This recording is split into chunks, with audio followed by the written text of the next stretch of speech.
ಬನ್ನಿ ಮುಂದೆ ಬನ್ನಿ, ಲೈಟ್ ಎಲ್ಲ ಆನ್ ಮಾಡಿ.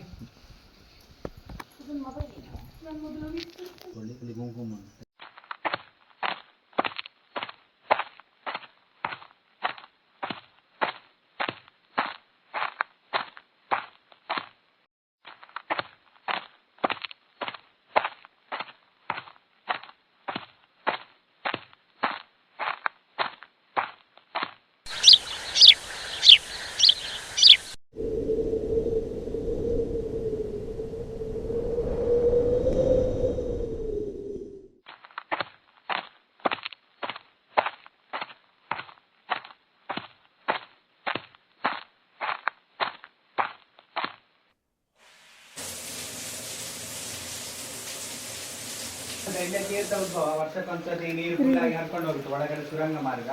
ಅಲ್ಲಿಂದ ಕಮಲೇಶ್ವರ ದೇವಸ್ಥಾನ ಹತ್ರ ಕುಬ್ಜ ನದಿ ಇದೆ, ಅಲ್ಲಿ ಸಂಗಮ ಆಗಿ ದೇವರಿಗೆ ಅಭಿಷೇಕ ಆಗುತ್ತೆ. ಇದೇ ನೀರು ಅರ್ಧ ದೇವಸ್ಥಾನ ಮುಳುಗುತ್ತೆ. ಇಲ್ಲಿ ಬೇಸಿಗೆಯಲ್ಲಿ ಕೂಡ ನೀರು ಇರ್ತದೆ. ಇಲ್ಲಿ ಒಳಗಡೆ ಸುರಂಗದಿಂದ ಕಮಲೇಶ್ವರಿಗೆ ಕನೆಕ್ಟ್ ಆಗುತ್ತೆ. ನಾಗತೀರ್ಥ ಇಲ್ಲಿ ಉದ್ಭವ. ಬನ್ನಿ ಮುಂದೆ ಹೋಗು.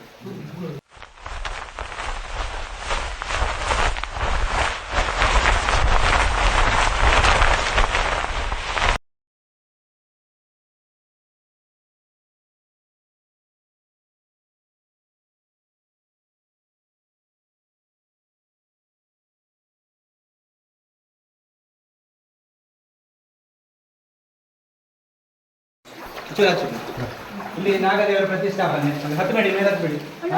ನಾಗರ ಪಂಚಮಿಗೆ ವಿಶೇಷ ಪೂಜೆ, ಮೇಲೆ ಬಾವಲಿ, ದೇವರ ಬಾವಲಿ. ಸಂಜೆ 7 ಗಂಟೆಗೆ ಬರುತ್ತೆ, ಏನು ತೊಂದರೆ ಮಾಡುವುದಿಲ್ಲ. ದೇವರ ಬಾವಲಿ ಇಲ್ಲೇ ಇರುವಂಥದ್ದು. ಇಲ್ಲಿ ಆಹಾರಕ್ಕೆ ಹೊರಗಡೆ ನಿಮ್ದು ವೆಹಿಕಲ್ ಅಲ್ಲೇ ಮೇಲ್ಗಡೆ ಪಾರ್ಕಿಂಗ್ ಮಾಡಿದ್ರಲ್ಲ, ಅಲ್ಲಿವರೆಗೆ ಬಂದಿದೆ ಪಾರ್ಕಿಂಗ್ ಮಾಡಿದ್ದು.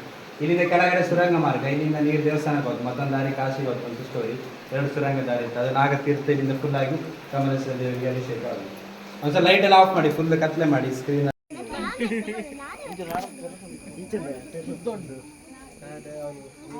ಹುಲಿಗೆ ಬೆಂಕಿ ಹಾಕು, ಚಳಿ ಕಾಯಿಸ್ಲಿಕ್ಕೆ ಅಂತ ಜಾತ್ರೆ ಟೈಮಲ್ಲಿ ಗರ್ಜನೆ ಮಾಡು ದೇವರ ಹುಲಿ. ಈಗಲೂ ಕೂಡ ಬೆಂಕಿ ಹಾಕುವ ಶಾಸ್ತ್ರ ಇದೆ. ಮತ್ತು ಗುಹೆ ಮೇಲೆ ಮರ ಉಂಟು, 5 ಮರ ಇದೆ. ಯಾವುದೇ ಬೇರೆ ಕೆಳಗಡೆ ಬರಲಿಲ್ಲ, ನ್ಯಾಚುರಲ್ ಆಗಿದೆ. ಅಲ್ಲಿ ಗಾಡಿ ಪಾರ್ಕಿಂಗ್ ಇದೆ, ಅಲ್ಲಿವರೆಗೆ ಹೋಗಿತ್ತು ಒಳಗಡೆ. ಯಾವುದೇ ಬೇರೆ ಕೆಳಗಡೆ ಬರಲಿಲ್ಲ. ಅಲ್ಲಿಂದ ಸುರಂಗ ಕಂಟಿನ್ಯೂ ದೇವಸ್ಥಾನಕ್ಕೆ ಮತ್ತು ಕಾಶಿ.